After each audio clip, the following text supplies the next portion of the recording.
Somebody he's comfortable with, somebody that he's respect. And Emmanuel was trying to show him different things that he probably felt, who knows, that, wasn't clicking. But either way, with Emmanuel, without Emmanuel, I'm motivated based on representing a title that was hard-earned, and also it's going to stay here in Philadelphia around my waist where it belongs. So I don't care who is in this corner.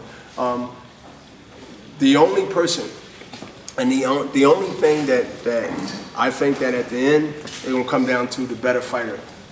The better fighter, the better person, the better strategy, and who wants it the most. That's what it's going to come down to. And I believe my resume outbeats his from IQ to the song record. But he's going to come. He's going to come because he's risky enough and he's young enough that he won't believe it until it happens. So that's what young people got to do. I mean, it's just part of the young. Part of being young is that they don't believe until it's in their face. That's how it is. It is. He's going to be a naturally guy coming in, believe he can't conquer the world, and that's will bring the best out of me.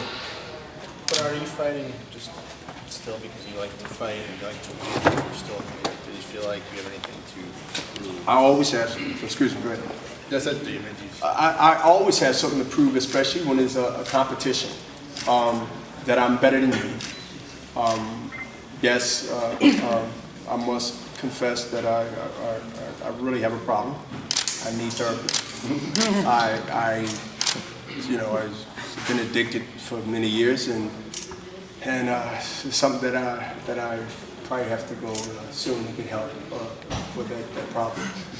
I love winning. I love competition. I love displaying what I've been telling most of the media that's here today, that what I've done early on in my career gave me the opportunity to be sitting in front of the majority of the Philadelphia, New York, and Jersey media right now. And a lot of these faces I recognize is because I have always said, and a lot of y'all are my witnesses, I've always said that my lifestyle, and yes, my ability, but I'm no fool, my lifestyle puts me in this chair to speak at 46 years old, less than 4 months from being 47, January 15th, King's Day, 1965. It's a lot of people that's 46 and younger that feel lousy today that never took a punch. Well, change your lifestyle. Change what you do. I've done it years ago, so I'm ahead of the game. So I'm not feeling like I'm 26 every day. I'm not gonna lie to you, but I damn sure don't feel like I'm 46.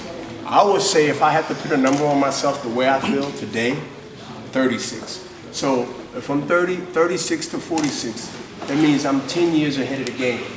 So that means that with my talent on top of that, 10 years ahead of the game, feeling like I'm 36, but not 26. The baddest young guy that's 29 and younger has no chance. With the mental and the physics to go together, it's hard to beat a guy like that. You still think about the day out there in the park with that big ceremony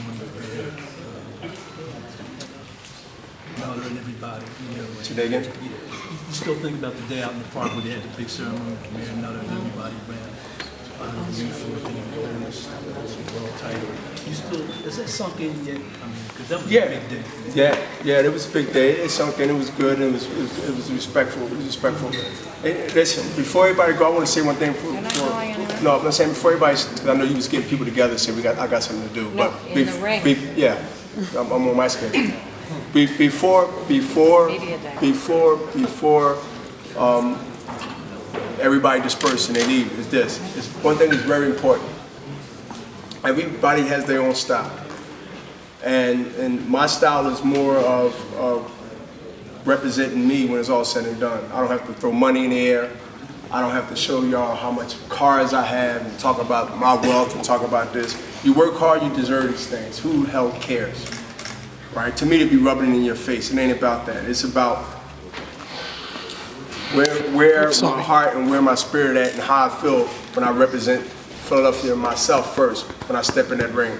And like I tell people, so what do you think about the Eagles? What do you think about the Phillies? I said, look, man, we get knocked down and we get up. The same mentality, don't panic. Oh, but we should have known. Don't panic. Just like don't panic, you know, if I go down, I get up. Unless I'm out, that's you got to prove to me. It's the same thing in the last 2 fights or whatever. And I got to go back because you're only good as your last fight. And so that is history, but it's a blueprint to tell y'all how I am and how I think. And Philadelphia always been, and I always been, that blue-collar type of mentality is that, you know, people can get bored every time I fight and they say, well, what are we going to talk to Bernard? I mean, I guess, if you're honest with yourself, people that came here for this press conference, most of the people that have been here, we've been doing this for over a decade or more, too, especially Billy Baby. What the hell I'm going to ask Bernard Hopkins that he haven't already done? It could be difficult, and I'm just being honest. Eric West, like, yo, like, what can we do different? What questions can we ask different that we didn't already ask as athletes? Just to say that yourself is special. Because how many athletes, a lot of y'all cover baseball, a lot of y'all cover football, a lot of y'all cover basketball, hockey, and any other sport that goes on in Philadelphia. But I know sometimes it takes some motivation to go to your bosses and say, hey, look, we got a story on Bernard Hopkins. And your bosses said, he's still fighting? Trust me, I ain't gonna put you on the spot, Bill. But the thing is this, yes, he's still fighting, and it's history this time. So I understand y'all gotta sell me to your superior, y'all gotta sell me to your people to let them know that this story is worthy. So I understand because it's been brought to my attention, no name, no blame. Because what can they do next? When is the train gonna actually stop? October 15th, there's going to be something that's going to say, this is the night. Like the last night, and the night before last. I'm selling that.